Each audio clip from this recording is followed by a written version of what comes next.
whatever. Okay. So we got a chance to talk to you earlier, and I wanted you to share your testimony with us. Okay, my name is Beth. I'm 26 years old. I was ordained when I was 20 years old. So just because you have God doesn't mean that you don't go through anything. I just came off the street 2 months ago, and as you can see, I'm 6 months pregnant. I went through drug addiction, prostitution, pimping, jail. I've been through all that after I was ordained. People think just because you get saved on Sunday that Monday you're going to get off drugs and go get an apartment. It doesn't happen that way. God is a gradual thing. He gives you the strength and He gives you the power to keep moving forward. He encourages you, He comforts you, and we're all asking the same question. We're all headed to the same place. Whatever route the GPS takes us to get there is just what route. Some want to avoid highways, some want to avoid traffic, but we're all going to get there. It's about love. I was a drug addict after I was a minister.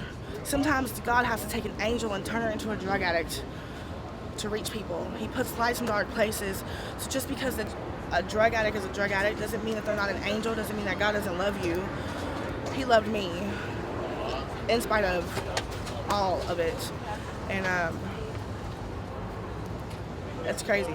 I mean, I was homeless. I stayed in a laundromat. I slept with my dog behind a restaurant. And I had loving parents to go home to, but even though you have loving parents to go home to, you're ashamed of yourself. It's not so easy to get off drugs. You can't go from sleeping on that sidewalk over there to the next day going to get an apartment, being sober, being clean. You can't do that. And that's okay. But when you get God and you know He's there, even when you try to deny Him like a rebellious child, He's there like, when's she gonna learn?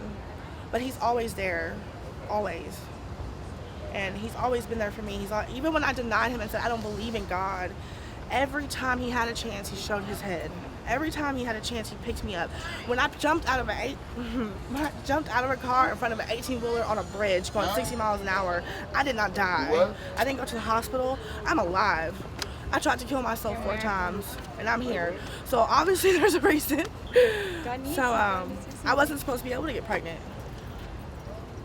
I didn't know that I was pregnant doing drugs on the street, but I have a healthy baby girl in here, and I know she's gonna be healthy. So He makes miracles happen. I wasn't supposed to be able to get pregnant. Had I known that, I would have been out there, but I can't lie and say that. Maybe I would have, you know? Everything happens for a reason. You're very strong. Every time I wanted to go to the hospital for a sore throat, I didn't go because God wanted it to happen this way. So God loves us all, no matter if we're CEO or drug dealer. He loves us all.